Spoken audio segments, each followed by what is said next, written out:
Bingo Blitz rules. If your bingo has ads in it, That's not a bingo. if it doesn't have the coolest tournaments, mini games, and the most breathtaking design, Nope, not a bingo. if your bingo moment makes you feel so excited that you just want to burst in joy and scream out loud, bingo! Sorry, so you're playing... Bingo Blitz? Now that's a bingo. Go for a world of excitement with Bingo Blitz, the #1 free bingo game. Download Bingo Blitz and play for free. Now that's a bingo. This episode is brought to you by Skinny Pop Popcorn. Perfectly popped, endlessly delicious. Oh, so light and crunchy. Skinny Pop Original Popcorn is the snack you've been searching for. Made with just 3 simple ingredients: popcorn kernels, sunflower oil, and salt. Snacking never felt or tasted so good. Perfectly popped, endlessly delicious. Give yourself permission to snack and pick up Skinny Pop Original Popcorn today.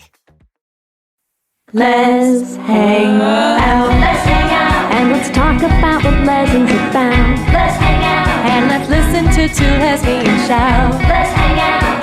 Let's hang out. Hey everyone, and welcome back to Let's Hang Out, the podcast hosted by two very merry gays. From the West Coast, I'm Lee Holmes Foster. And from the East Coast, I'm Ellie Brigida. To those of you who have been with us through this whole journey, thank you as always for listening. And if you're a new listener, welcome. We're excited to have you here. And here's what's happening this week. This week in the Lesdom.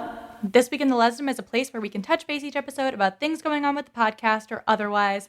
And this week is our last episode. Oh, Ellie's gonna cry right off the top. It's gonna be rough. Don't worry, we'll be back in the fall. It is just our last episode of this season.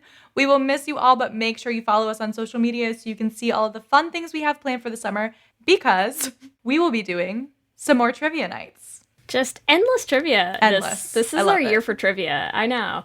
We have a lot of trivia coming up. We are kicking off our summer trivia spread with July 9th. We are going to be having some Motherland Fort Salem trivia. So keep an eye out for that, because I don't know if you've heard, but we're kind of big fans of like Motherland. Slightly.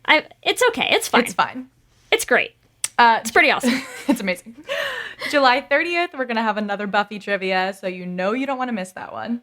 And if you don't want to miss Buffy trivia, you most definitely don't want to miss August 13th, another round of Schitt's Creek trivia. That's right. And August 27th, we will be having She-Ra trivia. I am on episode 2 of season 5, so things have really escalated. You got a little time left. Yes. A little bit. I will finish by August. Probably finish by tomorrow, to be honest. And I know you're all as heartbroken as we are that this is our last episode of this season. We're going to be on hiatus for a bit, but we do also want to say, for once, this is not a summer where I or my wife are having a baby. What? I know. Surprising for all of us, really.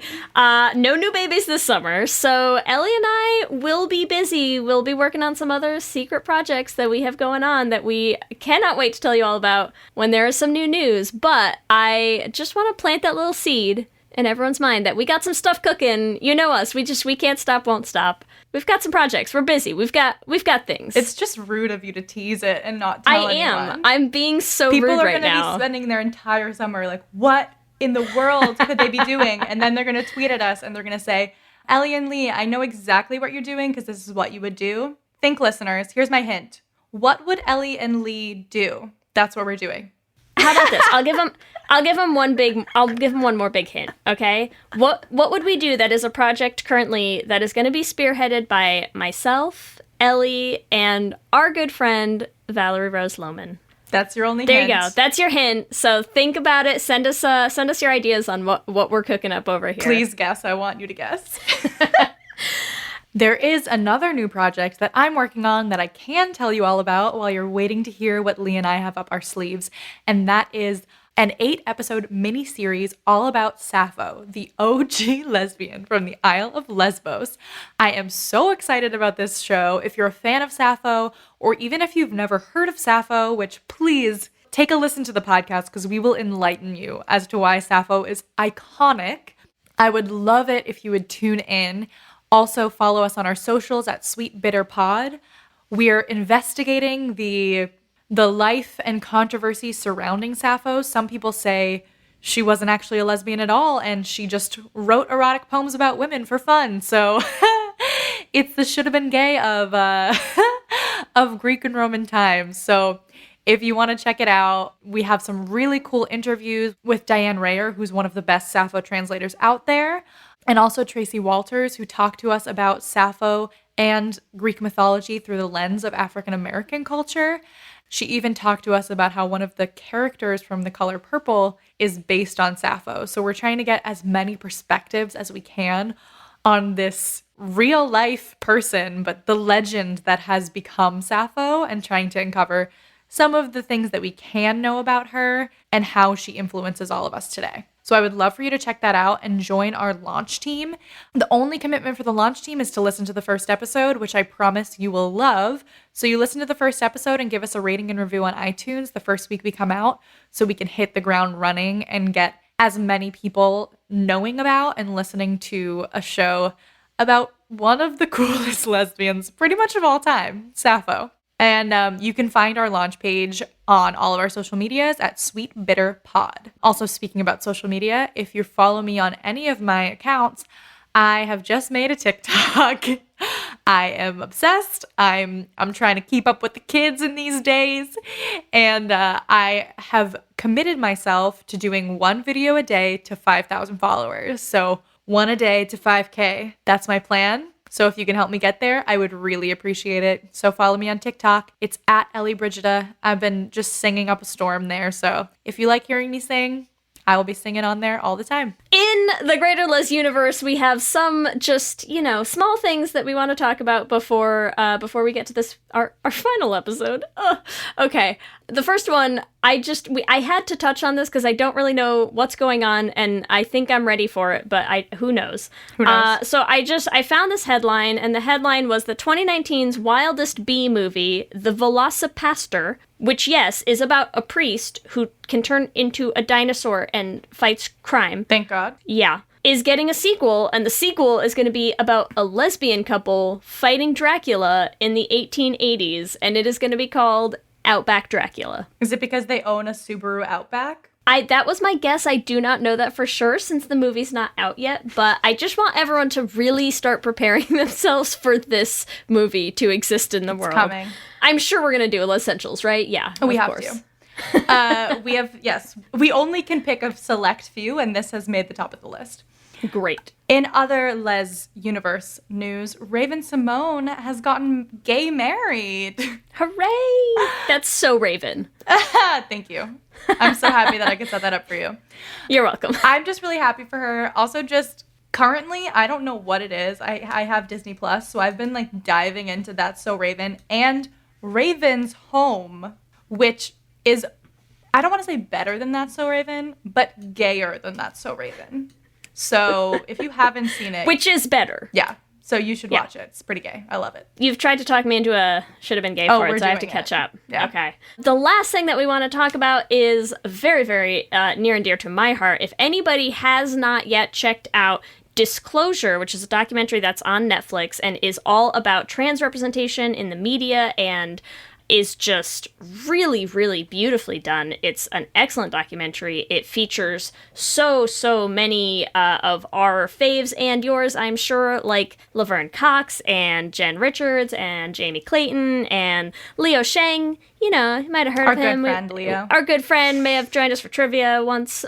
So there's so many amazing people who are just really breaking down trans representation in the media, the history of it, the current state of it, what their experience of it was like growing up and currently as trans people. And it's really, really worth checking out. So cannot recommend it enough. Disclosure, find it. It's on Netflix. You will not regret it. Check it out.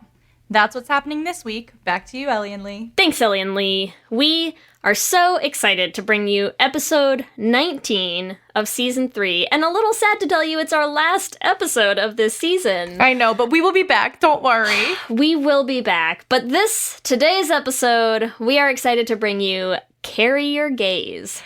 I am so excited for this. Lee and I, mostly Lee, spent about 45 minutes coming up with all the subtitles for this. So just get ready for all of the Aries that we are about to throw your way. It's gonna be a lot. Some of you will remember all the way back in season 1 of this here little podcast.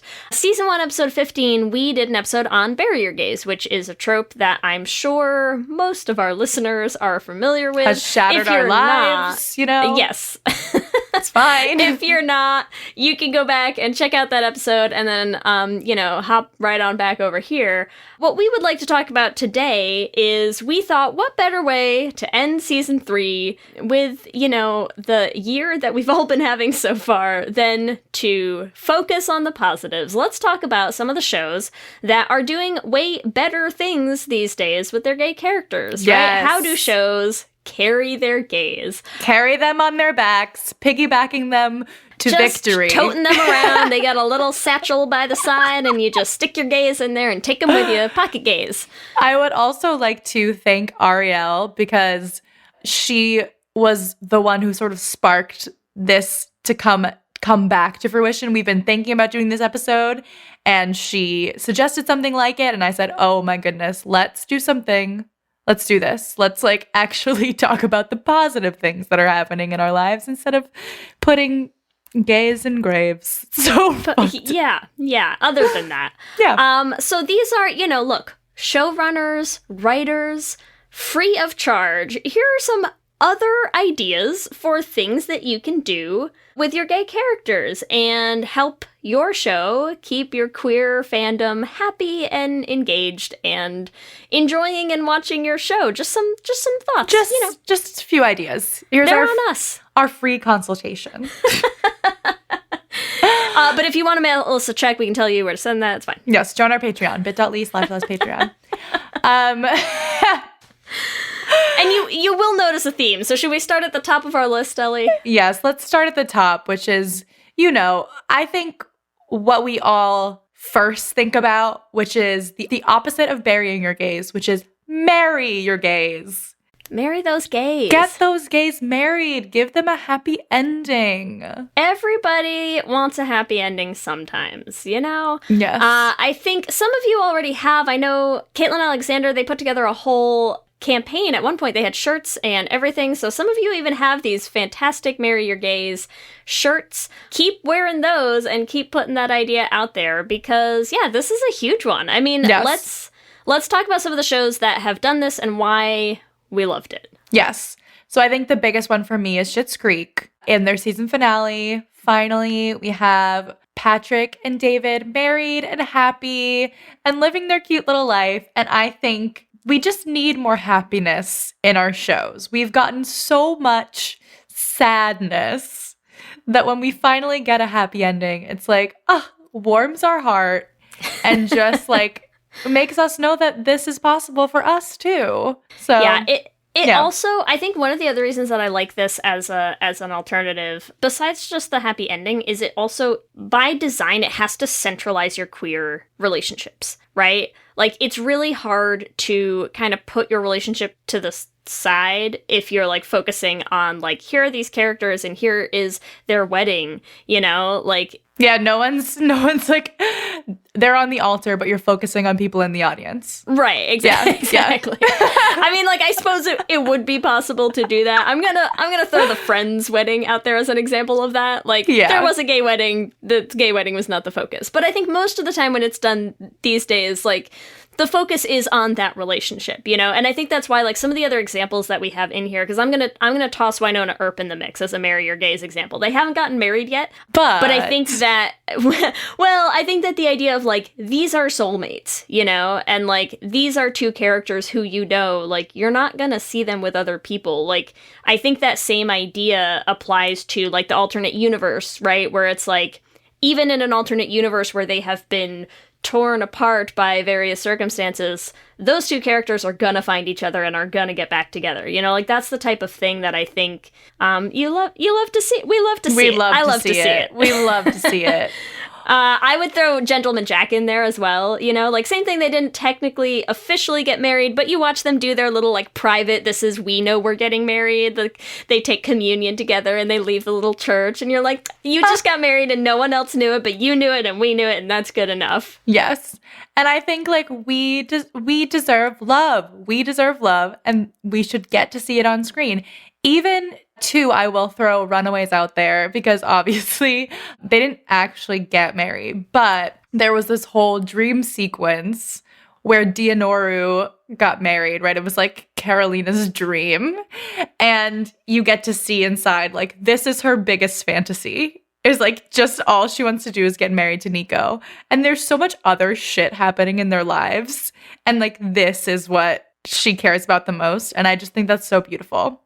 It is beautiful. It's also, I'm going to add that as another reason that I think it's important and it's a great choice for shows, is it normalizes the idea of gay people getting married. Yes. And especially like doing it on shows, people need to see that. Like, not just adults need to see that too, but like teenagers need to see that. Kids need to see that. Like, people need to see, hey, if I am gay, it's totally cool and I can fall in love and I can get married and I can have a wedding with all of the people who love me and care about me there celebrating that. Like, that's huge. That's so, so important to see, you know? Because if you think about it, like, think about how many shows, especially people like our age, how many shows we grew up watching where everybody was getting married but they were all straight, you know? Like, how many gay weddings did you watch on TV growing up? I cannot think of one. Right. I can't think of a single one.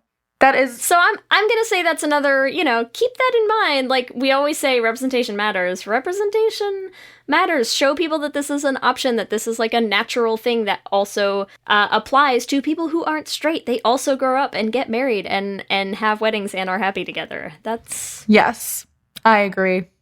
I love how we have this whole section here that's like, why is this better than Bury Your Gays? It's like, literally anything is better than Bury Your Gays. Why is it better than taking your gay character, making them completely non-important to the plot, and then killing them violently? It's hard like, to say, really. Let's just try to really explain this to people. Let me give you a bullet-pointed list, showrunners, as to why not killing your gays is better than killing them. But clearly, we have to explain some of these things. But let's move on to our next, which I am obsessed with, and Lee came up with, which is Ferry Your Gays. And we're spelling it the fancy way with the AE here. Not that it really matters. We're just going with like that mythical, magical, make your gays magic. Yeah, make your gays magic. I mean, we did get some magic, right, with Willow and Tara, but also killed them. But also did shitty things with them. But all of these new shows, for example, one of our favorite new shows, Motherland, is giving... Make your gays witches, okay? Is giving us gay witches in spades. Gay witches rolling on fairy drugs. Like, I am so for it. And this is, I know, not exactly where we're at, but I think with giving your gay characters some sort of powers also, like, makes us feel like we are powerful. Oh, I love that. Which, like, we know we are. Lee and I know we are. We hope you all know you are. Know you're powerful. Find your center. But really, like... Find your gay center. Especially Motherland. I could go on for years about this show. Here's the thing. We all know magic is gay, right? I mean, yes. We have talked about this on so many episodes times now, that, like, magic is just an underhanded way of queer coding shit in your book, in your show, in your movie. Doesn't matter what it is. You make it magic, the gays are claiming it. Yes. Okay? That's just a fact. That's how it goes. And so when we get characters who are magic and who do have that power and are explicitly made gay, it's just, it makes us happy. I don't know why, it just does. We love a gay witch. We love a gay witch. Well, because I think also, like, so many of us, I'm going to get really deep, but a lot of us feel powerless. Like, a lot of us feel like we're outcasts in society, like we don't necessarily fit in. To have a character who doesn't fit in, but, like, not fitting in is positive, that can reframe your narrative. Where you're like, okay, I don't fit in, but, like, neither does Raelle, and she's a badass, right? Like, she doesn't fit in here, and I love her, and she owns herself, and she can heal people with her freaking hands, you know? And those braids, and like everyone's and the braids feeling it. and everything. We get a lot of queer-coded like villains who are magical, right? In the past, at least. Yes. I also want to say, like, I think we need good and bad gays. We need gays across the whole spectrum. Like, so let's get some actual good magic witches and some bad magic witches and like have them sleep with each other. Like, that's great. It's like we're reclaiming, you know, like gay as a positive thing and reclaiming witchcraft as a positive thing all at the same time. Exactly. We're just like taking it all. We're taking it all. I'm going to put Runaways in this camp as well. I think they, you know, like, I mean, when you take one of your gays and you make them glow like a literal rainbow. I mean, yeah. That's just, no one doesn't like that. No. And also just like in a beautiful shell of a human being. Like, that's great. Yeah, right? Just, you have two gays and one of them is a giant glowing rainbow and one of them has like a giant wand and you're just like, yeah, okay. Yeah. This is fine. Yeah, I'm into both of these things. I also love the power dynamic between like the dark and the light in Runaways, which is sort of the same as Motherland. Another show that we didn't really, we didn't write down here, but I just thought of. I know we're talking about magic. Let's bend it to also be superheroes. Yes, Farrier please. gays. Because now we also have Batwoman. Yeah. So we have like a superhero gay, right? It's all about like giving your gays power because we haven't had it before. And I love it. If you don't have magic, you can at least have a belt full of fun tricks. That's all. Exactly. I'm so about it. And a really cool car. You know, just a couple things. Yeah, just like a few things. Yeah. Yeah. And I'm like, and Supergirl. She gay. Coming back to Are that. we over it? We'll never be over it.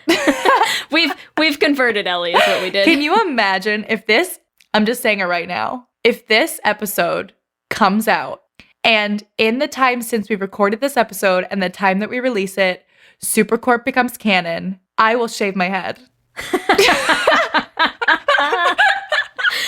That is a ballsy move because I will say we are recording this farther out than we usually record some of our episodes. The way the schedule works out with lockdown and everything, there is some time, so y'all might be getting a real fun new look for Ellie. Supergirl writers.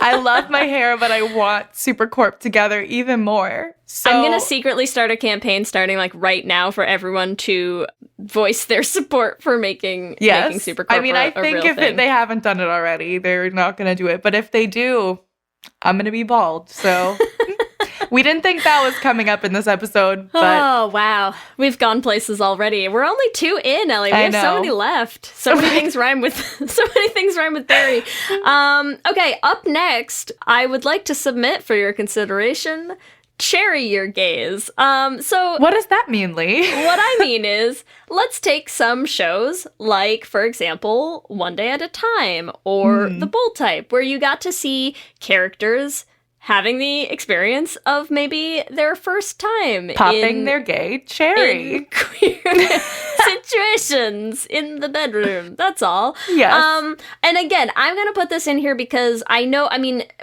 these do not all have to coexist. Some of them can't coexist in a lot of ways. But I think that, you know, we talk a lot about how a lot of us want to see established gay characters. We want to see gay characters who are out, who are comfortable with themselves. Every story doesn't have to be a coming out story. And it absolutely doesn't. Coming out stories are still really important. And I think first time stories are still really important. And I think honestly and truthfully approaching those storylines and letting people see their characters live through those experiences, again, I think that kind of representation for younger queer people who are questioning their sexuality or, you know, realizing things about themselves that they didn't know yet. I think having something where they can see someone go through that in a positive way is just really, really important. I think like how One Day at a Time tackled some of those topics has just been handled so well, you know? And Love like, it. again, like thinking back to when I was like the age of some of the kids watching the show now, like there just wasn't anything like that out there. You know, like you watched people deal with their first time, But it they was were a little different. Yeah, very different. Well, It's a little different thing. talking about this episode, I just think it's like blanket statement. We're going to get into more stuff, but like give us everything that straight people have always had. You have high school dramas. You also have like adults who are married dealing with their married life. You also have superheroes. You know what I mean? Like, it's like we can have more stories than just the coming out story, but that doesn't mean that the coming out story isn't still an important part of like the whole queer canon. Yeah. Right. We watch straight characters have their first time on screen. We also watch straight characters who we have never seen the first time they had sex in we their also life. see straight characters who like join us when they're like 45. Right. And you Yes, get yes, yes. right in the middle of their lives. Like, but if all we're getting is queer characters in the most tumultuous time in our lives, you're like, does it ever get like less tumultuous than that? Like, does it? And I'm like, actually, does it? No. But You're like, write us an email, letshangoutpod@gmail.com. Let me know. Yeah. Does it? Does it get less tumultuous? But I think too, so you have like those high school first times, but we've also had on screen like people who are older having their first times. Like, for example, in The Bold Type, I think it's so important to have different stages of coming out too, of not like everyone comes out when they're in high school. So like, if I didn't come out in high school, guess I'm not gay. Mm-hmm. And it's like, okay, clearly not. And you also like still have to deal with a lot of shit whenever that time is. Yeah. Like, even when yeah. it's by far not your first time having sex, right? I mean, yeah. Kat was not a stranger to having sex. Yes. She just hadn't had sex with another woman yet. And that storyline, like that, yeah, I agree. That was so important to see her going through that as someone who is, you know, older. She's established, like she has a life and a job and just still had this part of herself that she hadn't quite realized was there yet, you know? Yeah. Yeah, I agree. I think it's really important for people to be able to see that. I'm so excited for this next one. Our next topic is going to be scarier gays. And this, first of all, I'm just so into Killing Eve right now. Like, I cannot handle it. I don't know. This episode is sponsored by BetterHelp. And as we head into Thanksgiving time, I want to start by thanking my wife, Kelsey, who has not only listened to just about every episode of this podcast for 8 seasons now, but who also is the only reason I'm able to make time to record it every week. She takes the kids, gets them dinner, and gets them ready for bed just so that Ellie and I can come on and yell about gay things into each other's faces for an hour. So here's a reminder to send some thanks to the people you're grateful for in your life, including yourself. I've been in therapy for a long time now, and one thing that's so important about therapy is how it teaches you to be more intentional. And being intentional about gratitude and how to show that to the people you appreciate is just one of the many benefits that I've gotten from therapy over the years. If you've been thinking of starting therapy, consider giving BetterHelp a try. I know how hard it can be to find time for regular therapy, and BetterHelp is designed to be flexible and convenient for your schedule. You can fill out a brief questionnaire to get matched with a licensed therapist, and you can switch therapists at any time for no additional charge. If you want to start being more intentional about gratitude in your life, visit betterhelp.com/letshangout today to get 10% off your first month. That's BetterHelp, HELP.com/letshangout. Let's hang out. You chose to hit play on this podcast today. Smart choice. Progressive loves to help people make smart choices. That's why they offer a tool called Auto Quote Explorer that allows you to compare your Progressive car insurance quote with rates from other companies. So you save time on the research and can enjoy savings when you choose the best rate for you. Give it a try after this episode at Progressive.com. Progressive Casualty Insurance Company and Affiliates. Not available in all states or situations. Prices vary based on how you buy.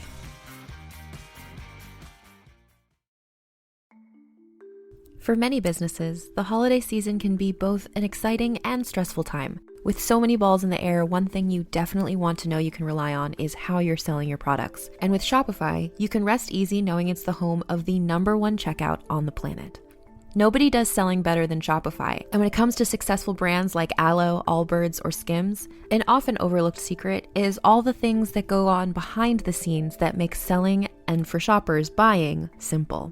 For millions of businesses, if you take a peek behind that curtain, you'll see that Shopify is what makes it all possible. Shop Pay boosts conversions up to 50%, so that's more happy customers and way more sales going.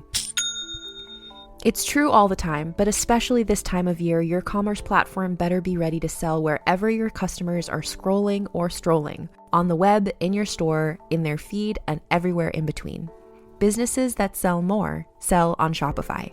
Upgrade your business and get the same checkout we use for Realm merch with Shopify.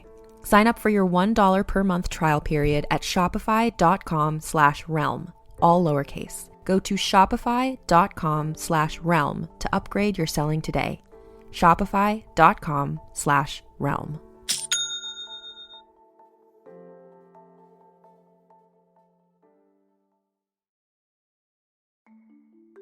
For many businesses, the holiday season can be both an exciting and stressful time. With so many balls in the air, one thing you definitely want to know you can rely on is how you're selling your products. And with Shopify, you can rest easy knowing it's the home of the #1 checkout on the planet.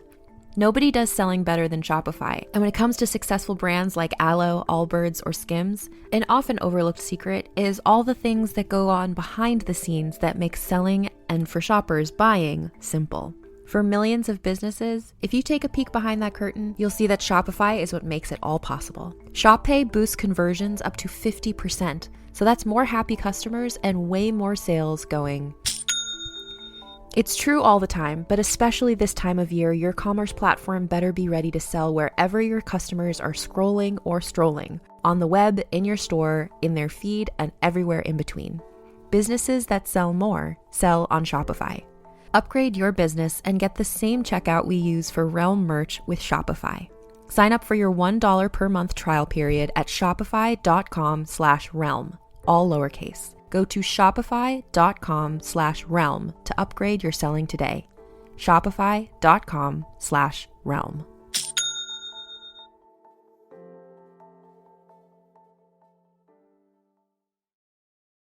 We're watched obsessed. the last episode, but I did. Well, at least the last episode as of the time we're recording this. God knows where this God season's knows gonna where take it's going. us. But this is another thing where I feel like it's like, give us complex characters. Villanelle is a queer woman. She also kills a shit ton of people. She's a murderer. She's an assassin. And like, we still are like, yep, but she's one of us. Okay, but here's the thing. We got her. Here's why I love it, is because I get that there are some complex issues that surround making your queer character evil. I understand that. But at the same time, let's not pretend that straight people weren't freaking rooting for Dexter for like every goddamn season of that show, even though all he did was murder people. Okay? Yep. So we have our own psychopathic serial killer, and we just kind of love her anyways, because she's weird and complicated and evil And so down gay. to her core in so many ways, but also so very, very gay. Oh my god. And that's just kind of fun. I love it. Well, that's the thing. Like, it's like, give us something interesting. This is interesting. Like, well, and make us conflicted about it, you know? make us actually be like, wait, should I like this? I shouldn't like this. But I kind of do. Do I want them to like go get married? But like, they are so toxic together. I want them to kiss. Thank God they finally kissed. It was such that a weird kiss on the bus. Such a weird and great scene. I think like it is important for us to not also just be like completely sugar-coated. Yeah. I'm not being like, it's like gays can kill too. But like, but you know what I mean? It's like we're everywhere. Every type of person. When you sanitize us to like just be what heterosexual people are comfortable with, yeah, you completely like take the color out of our community. As I'm like, Villanelle is like the color of our community, but she's so flamboyant and she's unapologetically gay. Yes. And like, it's not a thing. And she's a not a paradox, but like it is hard to put her in just one box because they make her, the thing about it is going to be a challenge to write a character that we will still be rooting for, even when they are so intrinsically evil, right? Yes. And that's the thing. It's why I think people liked the show of Dexter the same way, because how do they take a show that makes you root for the serial killer, right? Yes. And I think Killing Eve's doing the same thing. They're taking a show where you're saying like, I should not like this character. I know that. If this character existed in real life, she would be horrifying. Yes. But at the same time, she's funny and she's childish and she's petty and she's jealous and she's, there's so many different parts to her. It gets hard not to still get sucked into the other things, even when you're like, oh, but now you just killed someone again. Yes. Oh, you kidnapped a baby. You actually Dasha threw the baby in the trash, but like literally. Yeah. Oh my God, insane. And like, even like there was this scene where Villanelle's following these two girls and you think she's going to kill them. And then you find out the next day she slept with them instead. And you're just like, I was like, yes, Villanelle, you player bitch. And I'm like, why am I like being like, oh, I wasn't even like that happy that the girls didn't get killed. I was like more happy that Villanelle got some. And I'm like, that is so twisted, but I can't stop it. Yeah. It introduces a really nice, crunchy gray area to your show where it's like, it's really a show that doesn't even have a hero. Like, Eve is not a hero in that show either. Eve is a conflicting, complicated character. Villanelle is a complicated character. It's sort of like a show of anti-heroes. Everyone's kind of terrible. There are different levels of terrible and there are different ways of being terrible. And some, sure, worse than others, like murdering many, many, many people. Yeah. But you know what? It gives us something you can really like sink your teeth into, and I think you can see that by how much we're obsessed with it, how much so many people are obsessed with it. So, yes. Rise to the challenge. Scary your gaze. Scary your gaze, baby. So the next thing we want to talk about, because it is related to killing Eve, is barely your gaze. And what we mean by that is that being gay isn't the main thing about the character. As we say, as we're like, we love lesbians and queer people. And like, it's a huge part of me. And like, it is still a huge part of those characters. It's just not the thing you focus on, right? And it's not what's driving the plot arc of the, it's not like the crux of it all. And I think Villanelle and Eve, actually, I think are two very good examples of that, because I think it's why so many straight people watching the show still seem convinced that they're not gay? Question mark? How? Okay, I can sort of understand if you think Eve is not, sort of. Villanelle is clearly, they put her out there as like, she sleeps with women all the time. They have not really shied away from her being attracted to women by any stretch of the imagination. No. But what's fascinating is and I understand they're getting more and more explicit with it because the pressure is climbing, the situations are ramping up. I get it. It's gonna get more explicit. But even way back in season 1, when everyone watching the show was like, what do you mean you don't see the gay in here? Look at them. Look at them together. Look at any scene the two of them are in. How do you not see this? The sexual tension is insane. Oh my God, the tension, the just attraction simmering right there in your face. But I think it's a great example of shows where like the main thing that you care about isn't that she's gay. No. It's that she's an assassin. It's that she keeps killing people. It's other facets of her. Her being queer is there. But it's absolutely not the focus of the show. It's coming more into focus as the main thing seems to be narrowing down to just, like her and Eve and how that has to keep progressing. I mean, you can't just keep dancing around. There's some tension there for like 3 seasons. For like 10 years. You have to go somewhere with it.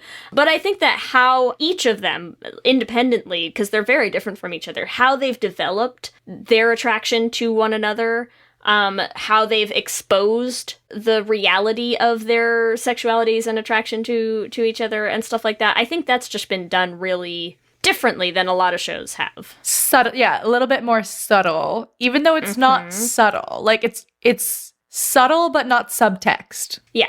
Right? But neither one of them has come out and said, like, in so many words, I am queer or bi or pan or gay or what. I mean, they haven't said that word. We haven't had an episode that just focuses on Villanelle coming out to Constantine. And he's like, bitch, I know. Can you imagine the Killing Eve very special episode? No.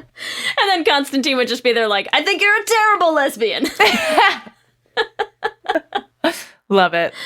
Eve I comes think out no to woman Carolyn. should date you. Eve comes up to Carolyn and she's like, darling, we know. Yeah. That's it. Oh my God. Could you imagine if Eve came out to Carolyn? That would be the best No, scene. actually, Eve comes up to Carolyn and Carolyn's like, are you asking, is it me? Are you? I'm not interested, Eve. Here's what she I'm would say. flattered, but I'm not interested. Carolyn would be like, well, I'd rather think that was obvious. And then she'd go on about like some woman that she hooked up with in like 1983 or Yes, something. and tell this long rambling story, and then the woman would come out would knock on her door, and she'd be like, "Oh, she's staying with me this weekend." Amazing. Yes. I would die. Love it. Okay, Barely Your Gaze. Counterpoint to Barely Your Gaze. Again, I did mention some of these do not coexist in a show. Our next suggestion for your characters is Vary Your Gaze with VERY.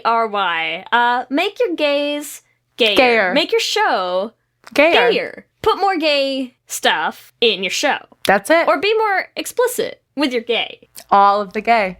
More of the gay. More of the gay. I think this is both in quantity and quality. Yes. So in terms of quantity, literally just the number of queer characters on your show. We've talked about this before, but very rarely does a gay exist in a vacuum. We run in packs. The most obvious one of this, which like, of course we knew this was going to be a lot of gays, but Generation Q. Thank God that we have just a whole show that's only gay people. Right. Love it. And everyone has a different relationship. Everyone has different issues they're working through with those relationships. And you can actually explore all different like facets of how it feels to be a queer person moving through the world. And also your gay character then doesn't become the token gay character who has to represent all gay people. You can have variety, you can have more complicated characters. You can make some of them have both positive and negative qualities in a way that's really hard when you have one gay person. And if you make them shitty, with the exception of Killing Eve, a lot of times you're gonna be like, why is your gay person this shitty? Yep. It just lets you spice it up a little bit, you know? It's a lot of hopes for us to put into one person. It is. And it's like, I do understand. Like, yes, we get emails. I know there are people who live in, places where they're not surrounded by gay people and they don't have the sense of queer community and everything. But like so many of these shows, they're in, they're set in like LA and New York and like major metropolitan cities. And I'm like, you find me the LA gay who has no gay friends. Like, can you imagine? Literally insane. Well, that's the thing with, I don't think you've watched Katie Keene, right? You haven't seen it yet? I have not. But no. I just started watching it, and it's like, basically this like New York love story kind of like this girl who like is in love with New York, and like she lives in New York with her friends, and like it's all like bohemian and whatever. And there's like 10 gay people in it. Because it's New York City. Right. And accurate. like they're actors. Like of course it's all gay people. Like how, and like the main character, Katie Keene, is straight, but she's surrounded by gay people. Like the main bar they go to is a gay bar. Like, and she's the token straight person. And it's like, you're in New York City. Like that makes sense. That like when I watched the show, I was like, when I lived in New York, that was like my New York experience. And I feel like, honestly, most people's New York experience, like not just me being a gay person, there's gay people everywhere. Yeah. It's New York City. Also, I think another thing that we mean by this is like, be more explicit with your gay, or at least treat your gay characters and relationships the same way that you treat your straight ones. Because this is something that I think a lot of us have been dealing with for a very long time in shows that we watch, right? Where like, I'm gonna say we're gonna talk about Motherland again because we love Motherland. Because we're obsessed. It's so freaking good. It's so good. So here's the thing. Motherland, I think, straight out the gate, right? Where they are like, okay, here's this group of girls. They're in which That's it. army There's a group of girls. and then like here's two of them like immediately pushing each other up against a wall and like hardcore making out. Like, and they showed a lot of things in that scene. It's like my sensibility. But it's like, I was almost like taken aback by it because we don't get that often. And we never get it in like the pilot in like episode the of a first show. episode. Yeah. So I was just like, wait, she's unzipping her pants. I was like, this isn't just a makeout scene and then a blackout. Yeah, like, yeah. How? They're not leaving it to the imagination. Yeah. And that's the thing is, like, it's funny, and we've talked about this, we talked about it with some of our patrons in our Discord, is Motherland is on Freeform, right? And I think a lot of us remember Freeform from way back when it was ABC Family, and we were all watching Pretty Little Liars, and I think, like, that's a great example of, like, every gay person who watched that show remembers the episode where they had to watch every single straight couple have these hot, steamy, topless hookups with the sheet placed strategically in just the right place, and you're getting like multi-angle shots of, you know, like, oh, here's all this steamy passion and all this stuff, and then they cut to their gay characters in bed. I think maybe their knees might have been touching or something. I mean, it was just like nothing. I don't even think they kissed. The contrast was laughable. I mean, it was just so obvious and bad, you know, in hindsight. It wasn't well done. And I get that it probably wasn't their fault. I'm sure the network was like a very different situation at that point in time. But comparing that with how Motherland treated Raelle and Scylla right out the gate, and then comparing that with Beltane. Beltane was the most wild orgy I've ever seen in my life. I could talk for hours about that. Like, just for hours, about so many choices that were made that are so small, that are just, you know, like, you blink and you miss it, that I was like, oh my god, why isn't every show like this? It was so perfect. It was so perfect. And literally, like, Abigail just, like, taking control of her sexuality and, like, having these two men with her, and then she's like, now you make out. And I was like, what is happening? Why have we never been able to see this on TV before? And why am I so happy that it's happening now? I was... lost it. My mouth, like, jaw dropped. I was just like, I am so here for this. I can't even stand it right now. Everything about it. Raelle showing up in that suit. Yes. The dance. And I loved, like, if you watch in the dance, like, they very, very clearly... Like, Raelle is not the only one who's dancing... with women. And ends up with, like, a girl partner. Like, there's other pairings in the background of dudes together and girls together.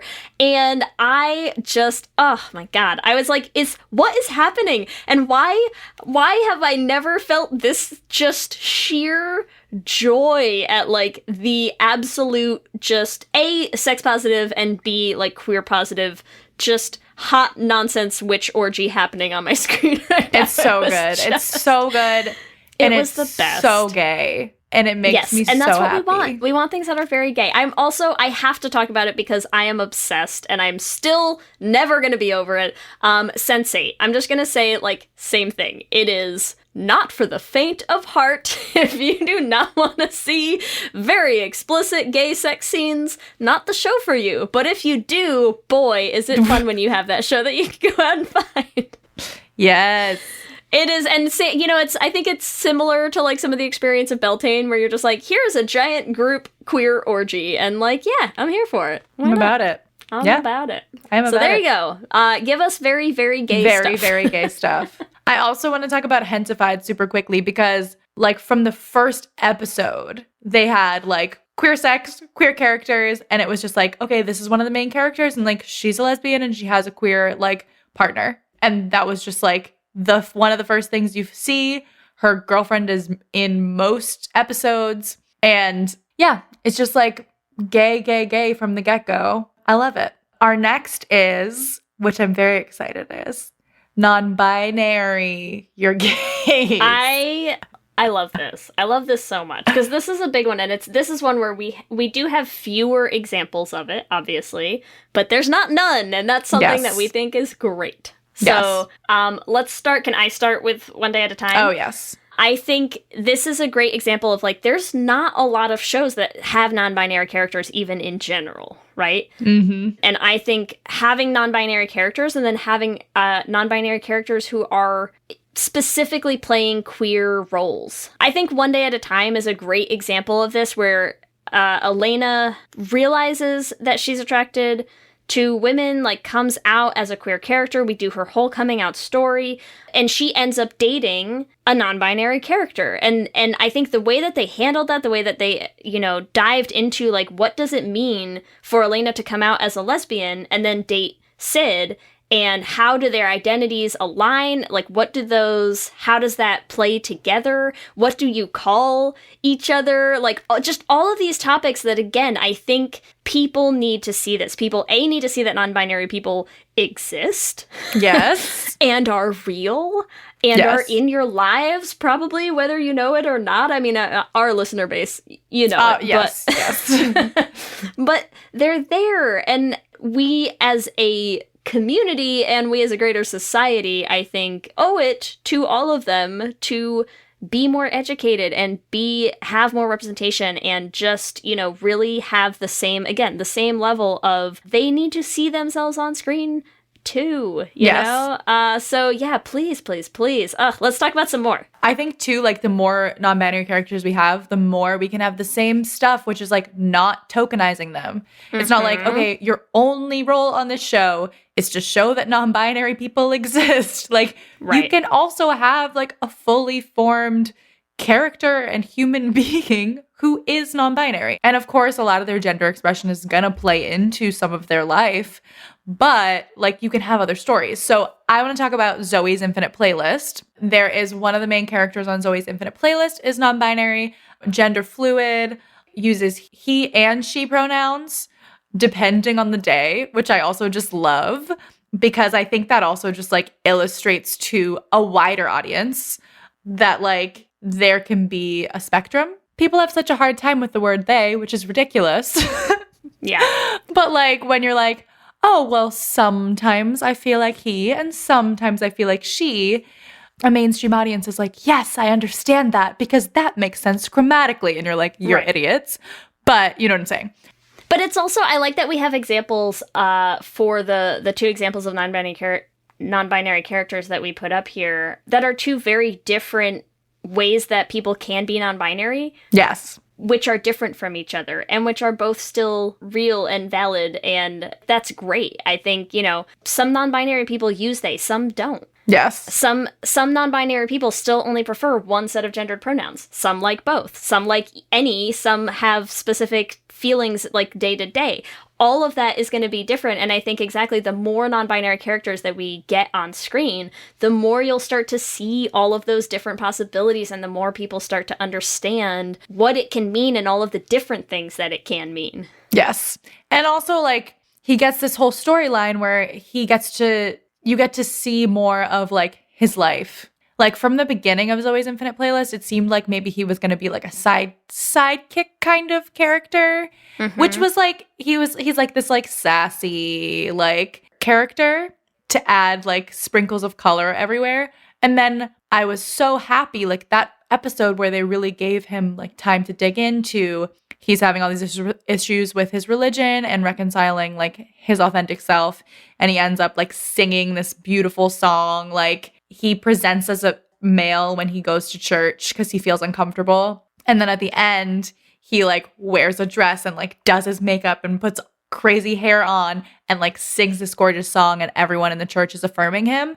And I think like those two intersectional identities like don't get explored that much either. And so it was like I love the show. If anyone has not seen it, watch it because it has a lot of layers like an onion. That's all. And like Ellie with those accents. I know. How many accents have I whipped out today? Wait, really only British, even though I was trying to be Scottish right there. We're closing it out. So our last suggestion is another Vary Your Gaze, but this time it's VARY. And what we mean by this is gay people, fun fact, can also be people of color. Queers are not all white, TV, is what we're saying. Queers are not all white, queers are not all butch, queers are not all femme, queers are not all... There has been a significant lack of QPOC representation on TV. However, there are some shows that are doing it well one of our favorites, the bold type. And the bold type I love also because it's a big one too that I see people comment on all the time, is that especially interracial relationships tend to focus exclusively on some person of color and a with white person. Right. And you can have interracial relationships that don't involve a white person. And I love the bold type for doing this. And I think, a lot of people appreciated seeing a relationship between two queer women of color with different backgrounds and ethnicities. And that's, I think, really important. Same thing with Black Lightning. That's one that I think gets talked about a lot less and is, again, very important and presenting a lot of representation in terms of here are queer characters. They are not white. They are still dating. Yes. That I know the show itself, I think there's been some people feeling like they're sidelining that storyline a little bit, but I think in terms of, championing shows that are really given like that level of representation, you can't leave it off that list. Yes. I mean, it's the same with Hentified. Like, the two characters are both women of color, but from different backgrounds. Media in general just tokenizes minorities. So, like, the same way that, like, queer people are tokenized, it's like, okay, well, we have one queer person, so, like, we need to also find a queer person of color to date them. And, like, it's, like, almost like, okay, well, we checked off the box, and so now they don't matter, right? And that's, like, so obviously not what they should be doing. Brooklyn Nine-Nine, I think One Day at a Time, also both great examples of having Hispanic characters who are also queer women. And Brooklyn Nine-Nine, I know also, I think both Stephanie Beatrice and Melissa Fumero have both talked about the audition process and what it felt like to have two Hispanic actresses cast as like main characters on the same show. Yeah. How rare that was, and how, I think Stephanie Beatrice was saying she knew Melissa Fumero had been cast when she auditioned, and she was like, well, so there's no way I'm going to be on this show. Like, they already have one Hispanic woman, so I'm like, they already checked the box, so I'm immediately out. So I think having that experience and then doubling down on saying, like, let's also take Rosa's character and not just make her bi, make her, like, explicitly say it out loud, which again is just something you don't get a lot on TV. So yeah, I think things like that are really meaningful, again, to people who really lack and crave the representation of themselves, Let's toss Generation Q in there again, too, because I think same thing. As soon as you have the opportunity to cast multiple gay characters in your show, those gay characters can look different from each other. Yes, please. I know, which thank God, because the L Word did not do a good job on that. And not the best job the original round, no, but I think, they have improved. Yes, they for sure have improved in Generation Q. Also, I would love to mention in terms of varying representation, I personally love Pose. And that is just like such great rep for Black trans rep to have a show where the majority of your actors are Black and trans. And it's an amazing show. Is so important. So I don't see why we couldn't have more shows like that. And you can hear so much more about that in Disclosure documentary on Netflix. Just a thought. Check it out. Yes. Speaking of varying your gaze, you don't just have to vary your gaze on screen. It's also very, very important to vary your gaze behind the scenes as well, especially in the writer's room. Yeah, it's something that we really want to highlight given the news that came out about how Killing Eve has no Asian writers. That, it's not just important to have diversity in front of the camera, you also want that reflected in the rest of your staff, in your showrunners, in your producers, in your writers, all of those things. That's something that's also very important. And also to remember, I think I just saw someone tweeting like today or yesterday, a reminder, like Black people can also write white characters or other characters. You don't only have to hire like Black writers or POC writers if you have that rep on your show. You should, absolutely, in that case, but it's not a requirement for them to be included in writers' rooms. So that's something else to mention. I think it's also important to talk about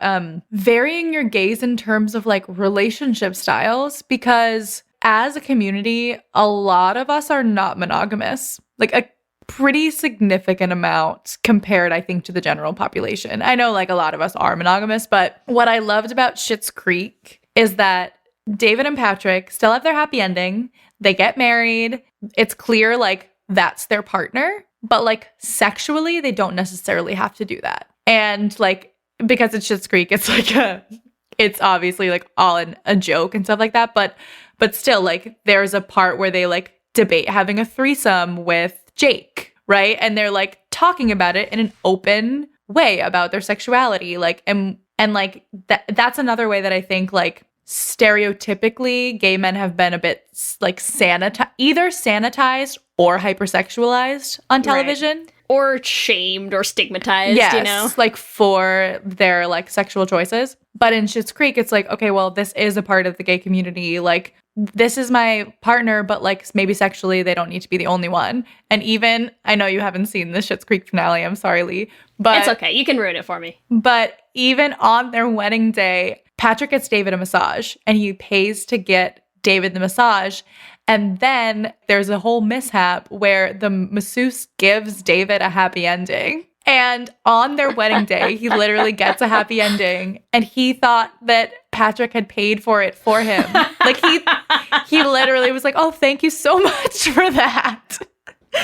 And it's ridiculous. But it also, like, I loved it because I was like, you know, this happened. It's their wedding day. Like, I feel like in a conventional relationship, people would be like, you cheated on me on our wedding day, blah, blah, blah. But because they're like, they might not have had these conversations on screen, but you can tell like off screen, they've had a lot of conversations about like the fluidity of both of their sexualities. Like maybe like David's the first man Patrick's ever been with. Like maybe there's some conversations about that. But I just think there's like a lot to be said about different types of relationships and different like types of relationship between queer people on TV. So there you have it, everyone. Just a few thoughts off the top of our heads. Just a few. Just a couple things that you could do to, write better gay characters.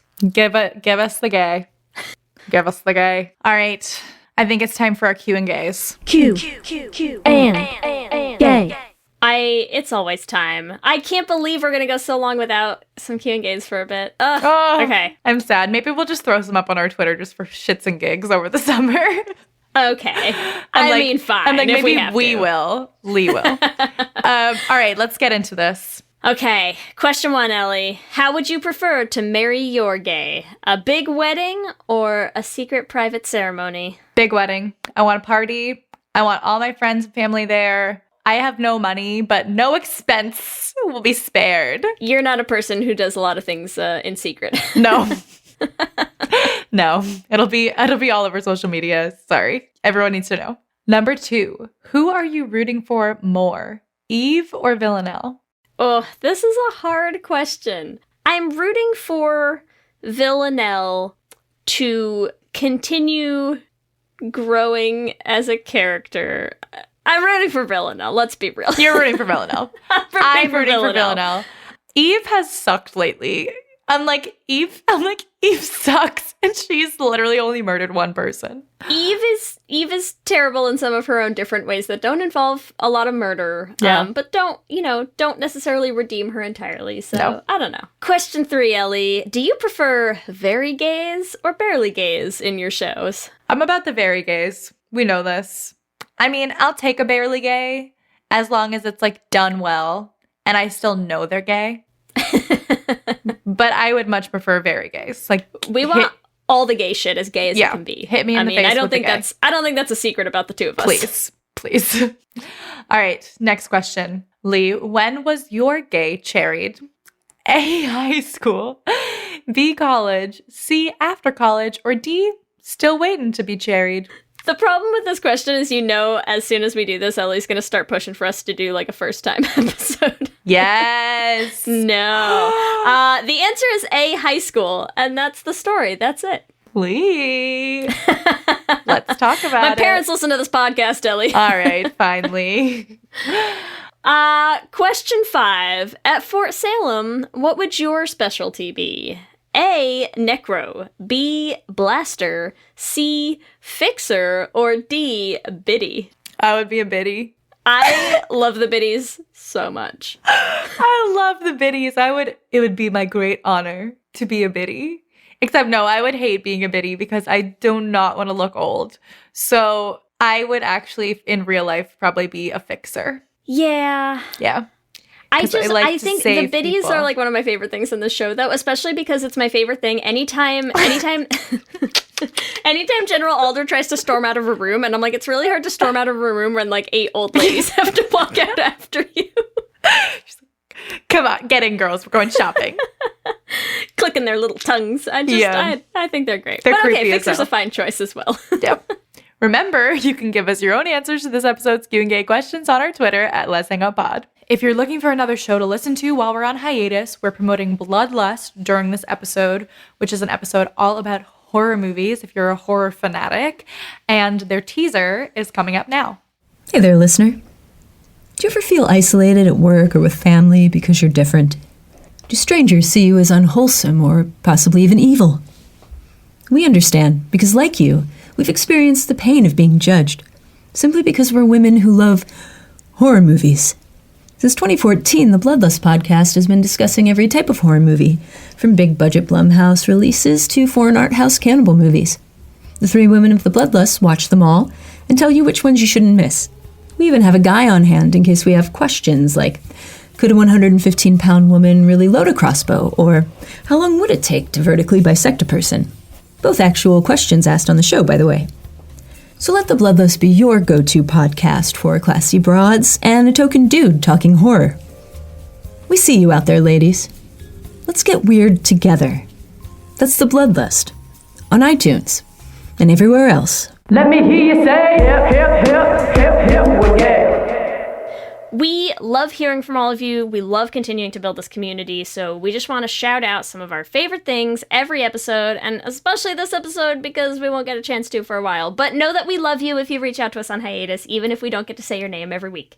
We would like to start by shouting out Clara and/or Clara. It didn't specify the pronunciation, so I'm so sorry, Clara, if I'm saying it wrong, but wrote us a huge email about how much she enjoys the podcast and just a lot of stuff about her life and her coming out journey so far and, you know, being home and worrying about family, knowing and things like that. And so we just wanted to say thank you so much for writing us.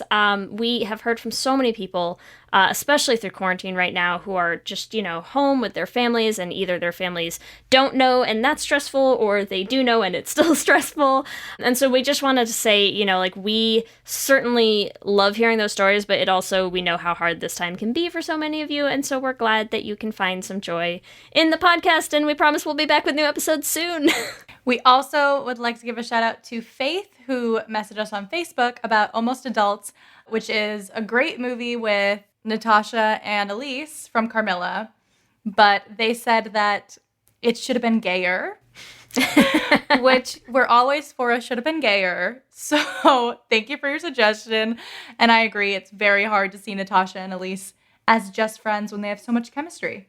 And especially if you've watched all of Carmilla and you just, you know, you just want to see it. Yeah. And they set that up. I agree. We'll talk about the movie. It's on our list as a Les Centrals. I'm sure we'll get to it. We'll get to it. Because we do have a lengthy list right now. But I can see the ship you were going for. We all can, Faith. We see We're it. right there with you. We'd also like to thank our Lesbian Jesus patrons, Tanya Ferguson, Jess Klaus, Danny Griswold, Sarah and Julia, Carrie Ann Lawrence, Mark Foster, Danny Gunluck Tamora, Alana Rosen, Kayla Kelly, Tara Gleason, Jacqueline Rose DeShino, and our King Princess patrons, Lizette Stye, Amy and Ellen, Leah Hendley, and Liz Chen. For the last time this season, our sponsorship at Patreon, Wendy K. Bartlett, reminding you to support your local artists, especially queer artists. Remember, you can also find us on all the social medias, Instagram, Facebook, and Twitter at Let's Hang Out Pod. You can send us an email at letshangoutpod@gmail.com. Or you can check out our website at letshangoutpod.com. Make sure that you subscribe on whatever app you use to listen to your podcasts, and that way you'll get our new episodes next season as soon as they're ready. Our new season will be coming out in September, so just subscribe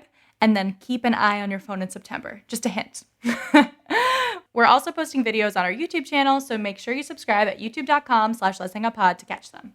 If you want to help support the podcast, the easiest way to do that is to go on the Apple Podcasts app and leave us a rating and a review. It, A, is fun for us to read them, and B, helps new people find the podcast. If you want to join our Patreon, you can do that at bit.ly/lespatreon. I will say that our Patreon is the best way to ensure that you still get some Ellie and Lee over the summer. Because we Today, Leah and I both were talking to our patrons for probably like 2 or 3 hours. Would you say? On the Discord Our Discord chat. was hopping today. Let's be real. Yeah, the Discord was out of control. We've been setting up some D&D. We're trying to put together a Discord group where we share pictures and we share positive support. It's been a really big lifeline for, honestly, me. And like, I love it. I love our patrons. I love it everyone so much. there. It's been such a lifeline during all the Corona stuff. So if you want to join us there, you can do it for as little as $1 and hang out with us all summer long at bit.ly/lespatreon. No pressure, but like you should do it. You should do it. We also have merch. You can find all of our designs and get them on tees, on tanks, on totes, on mugs, on masks, on all sorts of good stuff. And you can find all of that at bit.ly/lesshop. If you want to find us individually, you can find me at Ellie Brigida on Instagram and Twitter.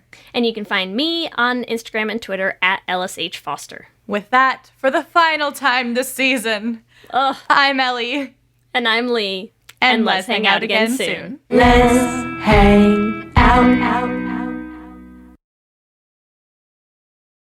What's up, everyone? It's Noah Daniels. Hey, y'all. I'm JJ. Hey, guys. It's Kat. And we're your hosts of the Real Hauntings podcast, where we bring on guests who share their first-hand encounter ghost stories and supernatural experiences. Now on to the trailer. I've been warned to not tell this story, but I think because of the way it ends, it's okay to tell this story, because some people say that with certain entities, to like speak of them or talk about them or in any way like portray them as powerful will attract them to other people. The creepiest thing about it to me is a lot of times it would wait for me to notice it. Like, it would just lay its arm out like this, and then I'd be like, where is it? Where is it? And then I'd see it, and then it would just slither back. For more information on the Real Hauntings, Real Ghost Stories podcast, make sure you check out Real.fm to learn more about our podcast and many other amazing podcasts.